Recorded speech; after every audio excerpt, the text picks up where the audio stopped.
JEE mains 2025 के लिए जो हमने आपके लिए यहाँ पे मोस्ट रिपीटेड कॉन्सेप्ट की सीरीज को स्टार्ट किया है, उसके अंदर आज हम आपके लिए जो है सेकंड पार्ट ला चुके हैं। तो फर्स्ट पार्ट के अंदर हमने यहाँ पे क्वाड्रेटिक इक्वेशंस का न्यूटन्स फार्मूला देखा था। ये ऐसा कॉन्सेप्ट है जो कि आपका बार बार यहाँ पे रिपीट हो रहा है और कहीं ना कहीं आपकी शिफ्ट में जो है इससे रिलेटेड क्वेश्चन जरूर से यहाँ पे पूछा जा सकता है।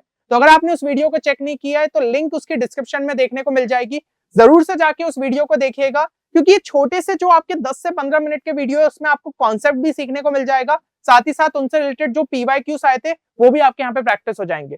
तो इस सीरीज को बिल्कुल भी यहाँ पे मत छोड़िएगा, क्योंकि इससे जो है आपके मार्क्स में एक अच्छा खासा इंक्रीमेंट आपको देखने को मिल सकता है। और आज का जो टॉपिक हम यहाँ पे देखने वाले हैं that will be cube roots of unity, जो कि कॉम्प्लेक्स नंबर्स के अंदर हम यहाँ पे देखते हैं। तो ये कॉन्सेप्ट भी जो है बार बार यहाँ पे पूछा जा रहा है और आपको इसको भी जो है जरूर से यहाँ पे देख के जाना चाहिए। और इसी तरीके से और भी टॉपिक्स हम आपके लिए यहाँ पे लेके आएंगे। बस आपको जो है इस वीडियो को जरूर से यहाँ पे लाइक करना है, ताकि हमें भी एक मोटिवेशन मिले कि हम आपके लिए और ज्यादा जो है ये वीडियोस लेके आए और यहाँ पे आराम से जो है 30 से 40 नंबर तक आप अपने मार्क्स में एक बूस्ट जो है यहाँ पे पा सकते हैं। अब देखिए, अगर आप चाहते हैं कि हम फिजिक्स एंड केमिस्ट्री के लिए भी इस टाइप के वीडियो लेके आए तो कमेंट सेक्शन में आप उस चीज को जरूर मेंशन करिएगा। एंड देखिए, हमारे पास यहाँ पे जेईई मेंस के लिए टाइम भला ही कम बचा है, लेकिन आखिरी में अपना बेस्ट तो हमें देने की यहाँ पे कोशिश जरूर से करनी चाहिए। और साथ ही साथ आप एक बैकअप भी जो है साथ में रखिए, ताकि अगर इस एग्जाम में जो है मान लीजिए आपका परफॉर्मेंस उतना अच्छा नहीं हो पाता, तो कुछ ऐसी एग्जाम्स है जिसमें आप डेफिनेटली जो है इस टाइम पे अच्छा परफॉर्म कर सकते हैं, क्योंकि उसके लिए आपको टाइम ज्यादा मिल रहा है। उसमें से ही एक काफी ज्यादा पॉपुलर एग्जाम हमारी हो जाती है बिटसेट 2025। तो उसके लिए अगर आप जो है अपनी यहाँ पे प्रिपरेशन को एक बूस्ट देना चाहते हैं तो रिसेंटली हमारी टीम ने आपके लिए जो है बिटसेट चैंपियंस कोर्स को लॉन्च किया है। अगर आपने इस कोर्स को अभी तक चेक नहीं किया है तो इसकी कंप्लीट डिटेल्स की जो लिंक है वो आपको डिस्क्रिप्शन में देखने को मिल जाएगी, वहां पे जाके जो है आप इसे चेक कर सकते हैं। अब देखिए, क्यूब रूट्स ऑफ यूनिटी की अगर मैं बात करूं, बहुत ही सिंपल सा टॉपिक है। सबसे पहले ब्रीफ में एक बार टॉपिक को समझ लेते हैं, फिर उससे रिलेटेड को क्वेश्चंस को जो है हम यहाँ पे प्रैक्टिस कर लेंगे। तो देखिए, टॉपिक ये है कि भाई आपको बेसिकली जो है यूनिटी के रूट्स निकालना है। यूनिटी का क्या मतलब होता है? वन होता है ना? तो वन के अपन को रूट्स देखना है। तो हम यहाँ पे क्या बोल रहे हैं कि x cube is equal to 1। अब इसके जो है आपके फिर 3 रूट्स यहाँ पे जो है हमें 1 के देखने को मिलेंगे। रूट का क्या मतलब होता है? इसके अंदर मैं जो वैल्यू यहाँ पे डालूंगा वो इसके इक्वल आ जाए। ठीक है, सीधी सी बात। तो हमें जो है 3 रूट्स के यहाँ पे कैसे देखने को मिलेगा? आपको तो लग रहा है बस यहाँ पे जो है x इक्वल टू 1 ही इसको सेटिस्फाई करेगा, बट ऐसा नहीं है। जब इसको हम यहाँ पे फैक्टराइज करेंगे तो x इक्वल टू 1 तो हमारा एक रियल रूट है, बाकी 2 हमें जो है ऐसे इमेजिनरी रूट्स भी देखने को मिलेंगे जब हम इस क्वाड्रेटिक इक्वेशन को सॉल्व करेंगे। और इसके इमेजिनरी रूट्स क्यों होंगे? क्योंकि इसका डिस्क्रिमिनेंट हमारा लेस देन 0 है। तो हमने ये चीज क्वाड्रेटिक इक्वेशन में देखी है कि जब डिस्क्रिमिनेंट हमारा लेस देन 0 होता है तो उसके जो है आपके यहाँ पे इमेजिनरी रूट्स देखने को मिलते हैं। और जो इसके इमेजिनरी रूट्स होंगे उनको हम जो है यहाँ पे नोटेशन यूज करते हैं ओमेगा और ओमेगा स्क्वायर। अब ये ओमेगा और ओमेगा स्क्वायर क्या है? तो यहाँ पे आप देखिए, इसको अपन ने सिंपली जो है यहाँ पे क्वाड्रेटिक इक्वेशन वाले फॉर्मूले से सॉल्व किया, minus b plus minus root over of b square minus 4ac upon 2a। तो जब अपन ने यहाँ पे वैल्यू डाली तो आपको ये 2 वैल्यूज देखने को मिल रही है, ठीक है, एक प्लस की और एक माइनस की। तो जो प्लस वाली वैल्यू रहेगी उसको हम यहाँ पे ओमेगा बोल देंगे। ओमेगा मतलब यहाँ पे क्या हो जाएगा? 1/2 प्लस √3/2i। ठीक है, ये चीज आ गई। सॉरी, यहाँ पे माइनस आएगा आपका, है ना, -1/2। ध्यान से देखिए, यहाँ पे जो है आपका माइनस आएगा। ठीक है, तो ये आपका हो गया ओमेगा। और ऐसे ही जो है माइनस वाली वैल्यू हो जाएगी वो हमारा हो जाएगा ओमेगा स्क्वायर। तो माइनस वाली वैल्यू कौन सी हो जाएगी? -1/2 माइनस √3/2i। ठीक है, तो ध्यान से एक बार देख लीजिएगा, ये आपका जो है ओमेगा है, ये वाली वैल्यू, और ओमेगा स्क्वायर जो है इस तरीके से। तो ये दोनों भी जो है इसको यहाँ पे सेटिस्फाई कर रही होगी, तो इसलिए इसके जो है 3 रूट्स आ जाते हैं। अब यहाँ पे 2 चीज आपको जो है और याद रखनी है, 2 इंपॉर्टेंट प्रॉपर्टीज। तो 2 इंपॉर्टेंट प्रॉपर्टीज आपकी कौन कौन सी है? पहली प्रॉपर्टी ये है कि 1 plus omega square is equal to 0। मतलब ये जो आपके तीनों रूट्स यहाँ पे निकले इनका समेशन क्या हो जाता है? इक्वल टू 0 होता है। और अगर मैं बात करूं कि इन तीनों रूट्स का जो प्रोडक्ट रहता है वो किसके इक्वल होता है, तो प्रोडक्ट हो जाता है इक्वल टू 1। ये चीज जो है बस आपको सिंपली यहाँ पे याद रखनी है। तो ये 2 बहुत ही ज्यादा इंपॉर्टेंट प्रॉपर्टीज है क्यूब रूट्स ऑफ यूनिटी की, जो कि आपको याद रखना है। और एक और जो है आपको इंपॉर्टेंट कॉन्सेप्ट बता दूं, जैसे कि x cube minus 1 equal to 0 का अपन ने सॉल्व किया, तो कई बार जो है क्वेश्चन में आपकी x cube plus 1 equal to 0 type की इक्वेशन दी जा सकती है ना। तो इस टाइप की अगर आपकी इक्वेशन दी हुई है तो उसमें क्या करना रहेगा? उसको भी अगर आप फैक्टराइज करो तो x plus 1 into x square minus x plus 1 equal to 0, इस तरीके से आप कर सकते हो। तो इसका रूट हो जाएगा -1, और इसके जो 2 रूट्स रहेंगे वो माइनस ओमेगा और माइनस ओमेगा स्क्वायर रहेंगे, क्योंकि जब आप इक्वेशन सॉल्व करोगे तो कुछ इस तरीके से निकल के आएगा। अब यहाँ पे जब 1/2 प्लस √3/2i अगर आप देखो तो ये माइनस ओमेगा स्क्वायर के इक्वल है, क्योंकि पिछली स्लाइड में ही अपन ने देखा था ये चीज ओमेगा स्क्वायर आ रही थी जहां पे दोनों माइनस साइन थे। अब यहाँ पे दोनों जो है प्लस साइन है तो ये क्या हो जाएगा माइनस ओमेगा स्क्वायर, और ऐसा ही दूसरा वाला रूट हमारा क्या हो जाएगा माइनस ओमेगा। तो ये आपके जो है इसके यहाँ पे 3 रूट आ जाते हैं। अगर ये कॉन्सेप्ट अच्छे से क्लियर हो गया है तो अब कुछ क्वेश्चंस यहाँ पे देखते हैं। पहला क्वेश्चन अगर हम देखें तो 27 जनवरी 2024 शिफ्ट 1 में आपका पूछा गया था, जहां पे कहा गया है कि if alpha satisfies the equation x square plus x plus 1 equal to 0, तो पहले ही देखते से चमकना चाहिए कि भाई इसके दो रूट्स होंगे, एक ओमेगा और ओमेगा स्क्वायर, है ना, क्योंकि अभी क्यूबिक वाली इक्वेशन नहीं है, ये क्वाड्रेटिक है, तो अपने को इसका दिमाग में यहाँ पे सेट रहना चाहिए जो चीज अपन ने यहाँ पे पढ़ी। तो एक ओमेगा रहेगा, एक ओमेगा स्क्वायर।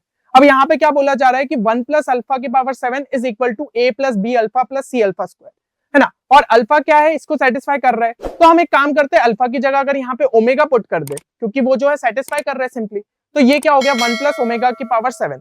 1 प्लस ओमेगा को अब हम क्या लिख सकते हैं, तो हमें पता है 1 plus omega square is equal to 0, यानी 1 प्लस ओमेगा हो जाएगा माइनस ओमेगा स्क्वायर के इक्वल, तो माइनस ओमेगा स्क्वायर की पावर 7।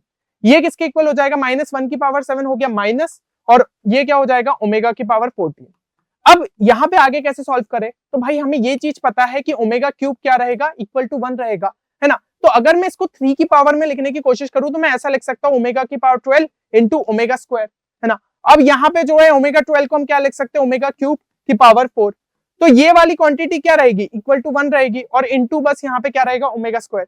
तो फाइनली ये जो है आपका इक्वल हो जाएगा माइनस ओमेगा स्क्वायर, ठीक है। और अब यहाँ पे जो है माइनस ओमेगा स्क्वायर अगर अपन इस साइड भेजे तो ये किसके इक्वल हो गया, ये 1 प्लस ओमेगा के इक्वल हो गया। अब ये जो चीज है ये हमारी किसके इक्वल आ रही है, 1 प्लस ओमेगा, और आपकी ये क्वांटिटी क्या लिखी हुई है, a plus b omega plus c omega square, क्योंकि हमने अल्फा की जगह तो ओमेगा पुट कर दिया है। तो अब कंपेयर जब करोगे तो हमारी वैल्यू यहाँ पे निकल के आ रही है, a की जगह जो है 1 आ रहा है, b की जगह भी हमारा यहाँ पे 1 आ रहा है, और c की जगह हमारे यहाँ पे क्या आ रहा है, 0 आ रहा है। तो ये तीन जब हमें यहाँ पे वैल्यू मिल गई और तीनों क्या है, दैट आर ग्रेटर देन 0, बिल्कुल जो है यहाँ पे 0 के या तो इक्वल है या फिर ग्रेटर है ना। अब यहाँ पे वैल्यू डाल दो उठा के, तो 5 इंटू फिर आपका 3 इंटू 1 माइनस 2 इंटू 1 माइनस यहाँ पे 0, 3 माइनस 2 कितना हो गया 1, 1 इंटू 5 यहाँ पे हो गया सिंपली इक्वल टू 5। तो सही आंसर हमारा हो जाएगा इक्वल टू 5। इस तरीके से सॉल्व करना था, तो जो कॉन्सेप्ट सीखा उसी को सिंपली यहाँ पे अप्लाई करना था। तो स्टूडेंट्स को यहाँ पे कॉम्प्लेक्स नंबर भला ही टफ लगता हो, लेकिन इस टाइप के कुछ इजी क्वेश्चन भी आ सकते हैं इजी कॉन्सेप्ट पे, तो उन कॉन्सेप्ट्स को तो बिल्कुल छोड़ के नहीं जाना चाहिए। नेक्स्ट यहाँ पे देखें तो 30 जनवरी 2024 शिफ्ट 2 में, अब आप देख रहे हो जनवरी अटेम्प्ट में जो है बार बार इस टाइप के क्वेश्चन आपके यहाँ पे रिपीट हुए। तो इसमें पूछा गया है if z is a complex number then the number of common roots of the equation, यहाँ पे इक्वेशन दी हुई है, एंड ये दूसरी इक्वेशन दी है, मतलब पहली इक्वेशन ये, दूसरी इक्वेशन ये किसके जो है यहाँ पे इक्वल रहेगा। तो अब यहाँ पे जो है सबसे पहले इस इक्वेशन को जो है अभी के लिए छोड़ देते, ये इक्वेशन थोड़ी सी इजी लग रही है ना, तो इसको जो है सबसे पहले चेक करते हैं, क्योंकि भाई यहाँ पे आप देख रहे हो 1985 थोड़ा सा भाई अजीब सा, इसको अपन सॉल्व नहीं कर पाएंगे, तो इसको जो है थोड़ा सा देखते हैं, क्योंकि ऐसा लग रहा है कि इसको हम इजिली यहाँ पे सॉल्व कर सकते हैं। तो सबसे पहले अपन ये कर सकते हैं, यहाँ पे z cube plus 2z square plus 2z plus 1 यहाँ पे लिखा हुआ है, तो मैं इस टर्म और इस टर्म को एक साथ यहाँ पे लिख लेता हूँ, z क्यूब प्लस 1, और इसको एक साथ लिख लेता हूँ 2z स्क्वायर प्लस 2z। अब यहाँ पे अपन जानते हैं z क्यूब प्लस 1 का फैक्टराइजेशन अभी अपन ने पिछली स्लाइड में देखा था, क्या हो जाएगा z plus 1 into Z square minus Z plus 1। आप जो यहाँ पे मल्टीप्लाई करके भी चेक कर सकते हो, z into Z square Z cube हो गया, फिर आपका z into minus Z square हो गया, z इंटू 1 आपका z हो गया, फिर प्लस यहाँ पे जेड स्क्वायर हुआ, वो माइनस जेड स्क्वायर के साथ कैंसिल हो जाएगा, यहाँ पे माइनस जेड आया वो जो है प्लस जेड के साथ कैंसिल हो जाएगा, और सिंपली 1, तो बिल्कुल उसके इक्वल आ रहा है। और यहाँ पे जो है हमारा 2z यहाँ पे कॉमन आ सकता है एंड z प्लस 1, तो z प्लस 1 जो है दोनों जगह आ रहा है, मतलब कि कॉमन आ गया। फिर यहाँ पे आपका क्या हो जाएगा z square minus Z plus 1 plus 2z, तो ये हो गया z square plus Z plus 1, है ना, और ये किसके इक्वल टू 0 के। तो इसके रूट्स हमारे जो है यहाँ पे क्या आ जा रहे, इसके जो रूट्स है वो हमारे क्या आ जा रहे, एक तो जो है -1 आ जा रहा है, और इसके क्या रूट्स रहेंगे हमें डायरेक्टली याद है, एक ओमेगा रहेगा, दूसरा यहाँ पे ओमेगा स्क्वायर रहेगा। अब यहाँ पे क्या बोला गया था कि z is a complex number, complex number है मतलब इसको तो अपन देखेंगे नहीं, या तो ये या तो ये, तो इन केसेस को चेक कर लेते। सबसे पहले ओमेगा की बात करते हैं, हम ओमेगा इसके अंदर डाल के देखते हैं क्या ओमेगा इसको सेटिस्फाई कर रहा है, अगर सेटिस्फाई कर जाता है तो बहुत बढ़िया, वो एक कॉमन रूट रहेगा। फिर इसको चेक कर लेंगे ओमेगा स्क्वायर को डाल के, अगर वो इसको भी सेटिस्फाई कर जाता है मतलब कि यहाँ पे 2 कॉमन रूट्स जो है पॉसिबल हो सकते हैं। ठीक है, क्योंकि अपन को इन दोनों के बीच में कॉमन रूट्स देखना है। तो इसके तो अपन को 3 रूट्स आ रहे थे, लेकिन ये बोल दिया गया है कि z कॉम्प्लेक्स नंबर है, तो इसको तो बिल्कुल नहीं देखेंगे, सिर्फ इन दो को अपन को चेक करना रहेगा। तो सबसे पहले ओमेगा डाल के देखते हैं, है ना। केस 1 हमारा क्या है, ओमेगा डाल के देखते हैं। तो ओमेगा की पावर 1985 प्लस यहाँ पे हो जाएगा ओमेगा की पावर 100 प्लस 1। अब यहाँ पे क्या कर सकते हैं, तो भाई यहाँ पे आपको जो है ओमेगा 1985 लिखा हुआ है, तो इसको 3 के मल्टीपल के आसपास ढूंढने की कोशिश करो। तो 3 की डिविजिबिलिटी के लिए सिंपल रहता है, सम ऑफ डिजिट्स जो है that must be divisible by 3। तो ये देखिए 1 प्लस 9 कितना हो गया 10, 10 प्लस 8 कितना हो गया 18, 18 प्लस 5 हो जाएगा 23। तो 23 तो 3 से डिविजिबल नहीं है, लेकिन 21 जरूर है। तो यहाँ पे हमें समझ में आ रहा है कि 3 के प्लस यहाँ पे 2 का कुछ रिमाइंडर है। सीधी सी बात है, ये चीज समझ में आ रही है। प्लस यहाँ पे बात करें तो ये ओमेगा की पावर 99 इंटू ओमेगा इसको लिख सकते हैं, तो ये हो गया ओमेगा की पावर 3p प्लस 1। इस तरीके से अपन लिख सकते हैं ना, क्योंकि k और p की वैल्यू जो भी आएगी थोड़ी बड़ी मतलब अलग से आएगी, तो इसलिए अपन ने अलग अलग उसको रिप्रेजेंट कर दिया प्लस 1।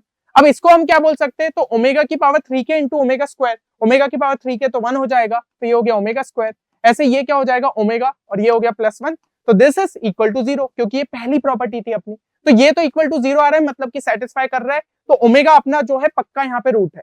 ऐसे ही ओमेगा स्क्वायर के लिए चेक कर लो, ओमेगा स्क्वायर अगर अपन करें तो ये क्या हो जाएगा, इसको अगर हम जो है यहाँ पे इंटू 2 करें तो ये आपका जो है निकल के आता है 1985 इंटू 2। अगर हम ये करें तो ये आ गया आपका 3970, है ना। चेक कर लीजिएगा 3970 आ रहा है। फिर इधर पे डाले तो ये आपका क्या हो जाएगा ओमेगा की पावर 200, और ये हो गया प्लस 1।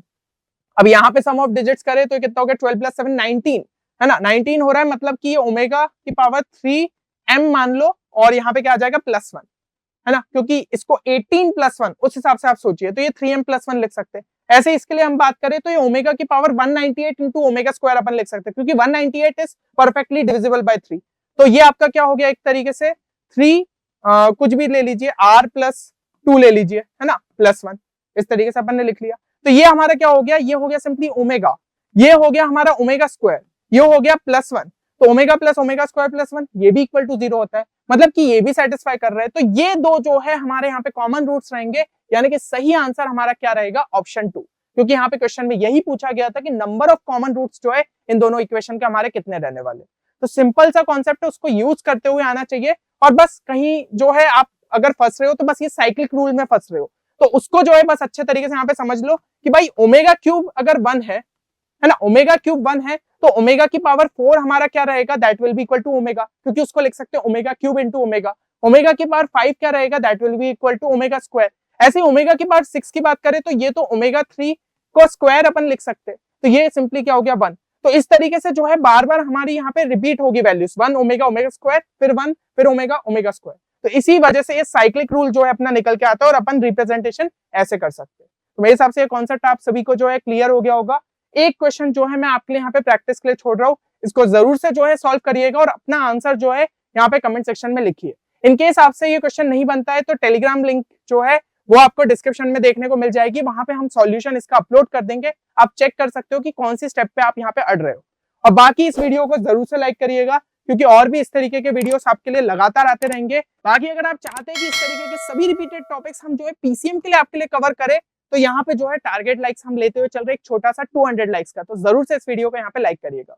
चलिए, तो इसी तरीके से और भी आपके लिए वीडियोस आते रहेंगे। बाकी मिलते हैं नेक्स्ट वीडियो में, तब तक के लिए take care and good bye.